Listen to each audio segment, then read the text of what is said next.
नमस्कार, जय भीम साथियों। दैनिक दस्तक पर आपका स्वागत है।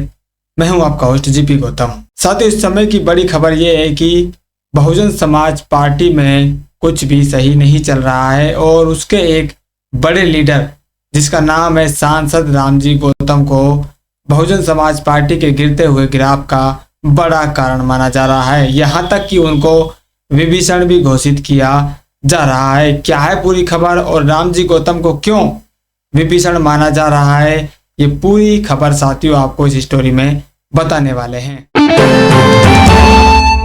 पिछले चुनाव जितने भी बहुजन समाज पार्टी के तरफ से लड़े गए हैं, सभी में बहुजन समाज पार्टी को जो रिजल्ट है वो पॉजिटिव रिजल्ट नहीं मिला है। जिस रिजल्ट की उम्मीद बसपा से की जा रही है, जिस रिजल्ट को बहुजन समाज पार्टी के समर्थक चाह रहे हैं और जिस रिजल्ट की दरकार इस समय बहुजन समाज को है, दलित समाज को है और दलितों की जो स्वतंत्र राजनीति है उसको दरकार है, वो रिजल्ट बहुजन समाज पार्टी लाने में इस समय असमर्थ है। वो रिजल्ट उसको नहीं मिल रहा है।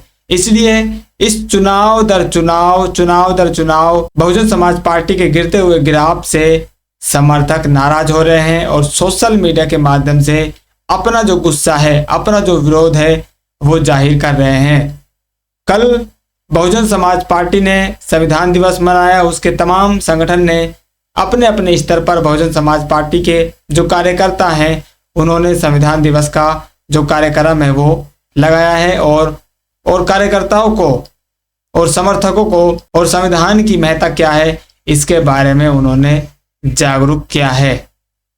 लेकिन इसी संविधान दिवस के मौके पर बहुजन समाज पार्टी के खिलाफ जो गुस्सा, जो विरोध इस समय सोशल मीडिया पर उबल रहा है, जो दिख रहा है, उसकी एक बयानगी देखने को मिलती है और सांसद रामजी गौतम को बहुजन समाज पार्टी का विभीषण बता दिया जा रहा है। आप कुछ ये सोशल मीडिया जो पोस्ट है साथियों इनको देखिए और जो इनमें लिखा हुआ है इस पर जरा गौर से आप ध्यान कीजिए। ये किन लोगों के लिए बात कह रहे हैं और जो सांसद का नाम मैंने लिया, क्या वो नाम मैं अपनी तरफ से ले रहा हूं या ये जो सोशल मीडिया पर पोस्टें लिखी जा रही हैं या इनमें ही रामजी गौतम का नाम आ रहा है। आप सबसे पहले ये पोस्ट देखिए। झारखंड और महाराष्ट्र बसपा चुनाव भी लड़ रही थी, ये बात झारखंड में भी नहीं दिख रही थी।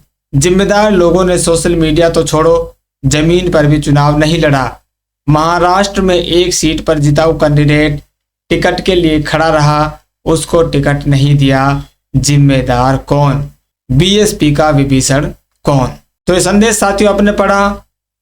जो टिकटों का वितरण है आप जानते हैं बहुजन समाज पार्टी के जो प्रदेश प्रभारी होते हैं उनके हाथ में होता है और यहीं पर वो बड़े सवाल उठा रहे हैं कि झारखंड में और महाराष्ट्र में जिताऊ कैंडिडेट्स को जो टिकट है वो नहीं दिया गया। इसके पीछे कारण क्या है और इसकी जिम्मेदारी किसकी है? तो यहाँ पर साथियों नाम नहीं लिया गया है, लेकिन उन्होंने इशारा कर दिया है कि टिकट वितरण कौन व्यक्ति करता है, कौन नेता करता है, उसी की यहाँ पर जिम्मेदारी बनती है। आप एक और ट्वीट देखिए। बीएसपी का विभीषण कौन? सारे लोग रामजी गौतम को बोल रहे हैं बीएसपी का विभीषण, क्योंकि इनके नेतृत्व में हर जगह पार्टी कमजोर हुई है। झारखंड, महाराष्ट्र, तेलंगाना। ये रवि आर्य जी की पोस्ट साथियों आपने देखी। इन्होंने 3 राज्यों का नाम लिया, झारखंड, महाराष्ट्र और तेलंगाना। तेलंगाना में भी साथियों जो आरएस प्रवीण कुमार जी जो बहुजन समाज पार्टी को छोड़कर बीआरएस में शामिल हुए, वहां पर भी सवाल उठे थे कि इस नेता को बसपा छोड़ने पर जो मजबूर किया है या वो बसपा को छोड़कर गए हैं, इसमें बड़ा हाथ सांसद रामजी गौतम का बताया गया था। लोग बागों ने सोशल मीडिया पर लगातार सांसद को इस मामले में भी टारगेट किया था और उन्होंने अब जो महाराष्ट्र में रिजल्ट आया है, इस महाराष्ट्र रिजल्ट के लिए भी सांसद को ही वो जिम्मेदार ठहरा रहे हैं, क्योंकि जो टिकटों का वितरण है वो पूरी तरह से सांसद रामजी गौतम के हाथ में था और जो प्रदेश के अध्यक्ष हैं उनके हाथ में था। तो जो बड़ी जिम्मेदारी है हार की वो रामजी गौतम की ही बनती है, क्योंकि जो चुनाव प्रचार था वो चुनाव प्रचार भी इन्हीं के हाथ में था। इन्होंने ही वहां की बागडोर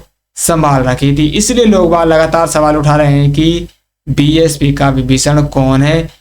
रामजी गौतम को आज जानते हैं साथियों, राज्यसभा सांसद हैं, तमाम राज्यों के वो प्रभारी रहते हैं और जहां पर चुनाव होने होते हैं उनको वहां पर जिम्मेदारी दे दी जाती है। तो चुनाव कराने को जो पूरा काम है वो लगभग सांसद रामजी गौतम ही देख रहे हैं। इसलिए लोग बाग यहाँ पर साथियों सवाल उठा रहे हैं कि क्या रामजी गौतम ईमानदारी से काम कर रहे हैं? क्या रामजी गौतम जो टिकटों का वितरण है उसमें हेराफेरी कर रहे हैं? और सिर्फ जो आरोप बहुजन समाज पार्टी पर लगता है कि पैसे के बदले में टिकट दी जाती है, तो क्या जो व्यक्ति ज्यादा पैसा दे रहा है या जो व्यक्ति ज्यादा खर्च कर पा रहा है उस व्यक्ति को टिकट दी जा रही है, ना कि जिस व्यक्ति की जमीनी स्तर पर पकड़ है? तो ये बड़े सवाल साथियों इन पोस्ट के जरिए उठ रहे हैं और सांसद रामजी गौतम को कटघरे में खड़ा किया जा रहा है। आप और पोस्ट देखिए। झारखंड और महाराष्ट्र के प्रभारी रामजी गौतम है, ऐसा बताया जा रहा है।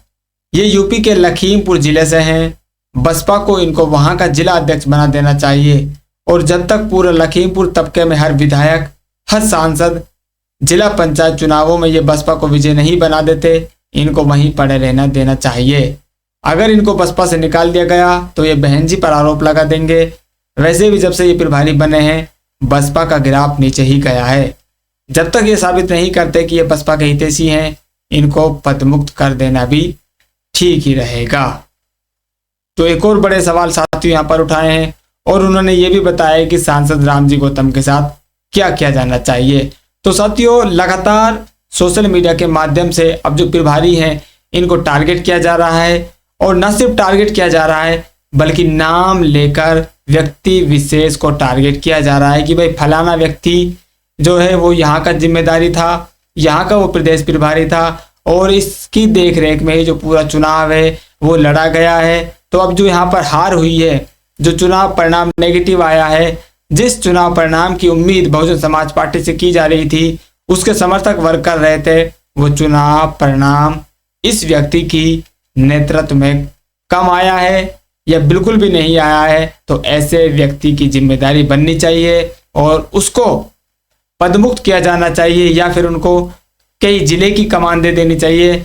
जब वो वहां से अपने आप को साबित कर देंगे फिर उनको आगे की जिम्मेदारी देनी चाहिए।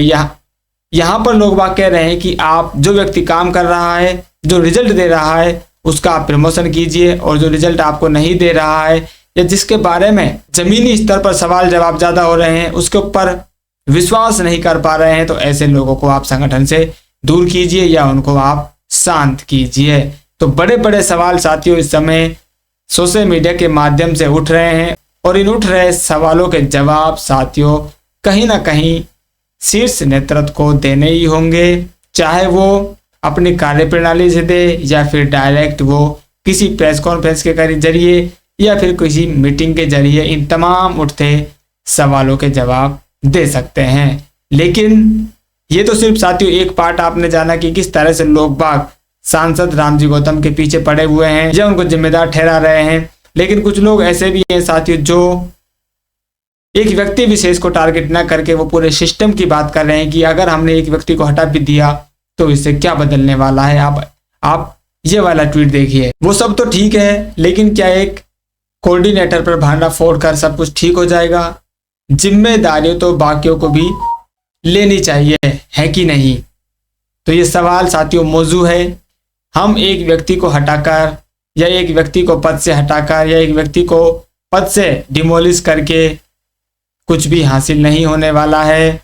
हमको जो पूरा सिस्टम है, जो जिम्मेदारी है, वो सभी लोगों की बनती है। प्रदेश अध्यक्ष की भी बनती है, प्रदेश प्रभारी की बनती है, जो जिला अध्यक्ष है उनकी भी बनती है, जो विधानसभा अध्यक्ष हैं उनकी भी जिम्मेदारी बनती है और जो राष्ट्रीय अध्यक्ष हैं, राष्ट्रीय कोऑर्डिनेटर हैं, इनकी भी जिम्मेदारी बनती है। तो तमाम लोगों को ये जो समस्याएं इस समय सोशल मीडिया के माध्यम से बहुजन समाज पार्टी के लिए उठ रही हैं, बहुजन समाज पार्टी की जो संगठन में कमियां हैं उन कमियों को लगातार उजागर किया जा रहा है। इन सभी कमियों को दूर करने के लिए बहुजन समाज पार्टी को अब कमर कसकर मेहनत करनी होगी, कार्य करना होगा और सोशल मीडिया के माध्यम से अवगत भी कराना होगा कि भाई हम लोग ये परिवर्तन कर रहे हैं और इन व्यक्तियों को हमने एज ए आप सजा बांध सकते हैं या आप कह सकते हैं कि इन्होंने जो चुनाव रिजल्ट दिया है इससे हम नाखुश हैं और इनको इसलिए इस पद से हटाकर इसकी जिम्मेदारी दी जाती है। जब ये अपने आप को यहाँ पर साबित कर देंगे तब हम इनको आगे की जिम्मेदारी देंगे। तो उनको सोशल मीडिया पर ये बताना होगा और दिखाना भी होगा और साबित करना होगा कि आप जो सवाल उठा रहे हैं, आप जो समस्याओं को इंगित करा रहे हैं, इन समस्याओं को हम देख रहे हैं और आपकी बात हम सुन रहे हैं और उसके ऊपर एक्शन भी ले रहे हैं। ऐसा नहीं है कि बहुजन समाज पार्टी अपने कार्यकर्ताओं की नहीं सुनती है, समर्थकों की नहीं सुनती है, या सोशल मीडिया पर जो लोग बहुजन समाज पार्टी के लिए लिख रहे हैं उनकी नहीं सुनती है। इतिहास में आप जाएंगे, पीछे आप जाएंगे तो साथियों, ये जो परिवर्तन आज आप देख रहे हैं बहुजन समाज पार्टी में हुआ है, ये परिवर्तन भी सोशल मीडिया के माध्यम से ही हुआ है। जिन लोगों ने अपनी आवाज उठाई, जिन लोगों ने बहुजन समाज पार्टी को सुझाव दिए, वो तमाम सुझाव बहुजन समाज पार्टी ने माने और उनको इम्प्लीमेंट भी किया। लेकिन वो जो इम्प्लीमेंटेशन था साथियों, वो उसकी जो दर थी वो कम हुई, उसकी जो स्पीड थी वो कम हुई, जिसको आकाश आनंद जी ने भी माना है, स्वीकार किया है कि जो प्लान हम बनाते हैं, जो योजना हम बनाते हैं, वो धरातल पर नहीं उतर पा रही है, बहुत कम लेवल पर वो धरातल पर लागू होती है। तो साथियों, जो पूरा रिजल्ट इस समय आया है, इस रिजल्ट का ठीकरा एक कोऑर्डिनेटर पर फोड़कर मन को शांत कर लेना कितना सही आप मान रहे हैं? अपनी राय जरूर कमेंट कीजिए। और क्या सांसद रामजी गौतम वाकई बहुजन समाज पार्टी के लिए ईमानदारी से काम नहीं कर रहे हैं? क्या आपको इस पर शक है? आपकी जो भी राय है वो कमेंट करके जरूर बताएं। फिलहाल इस अपडेट में इतना ही, मिलते हैं नई अपडेट में, तब तक के लिए जय भीम।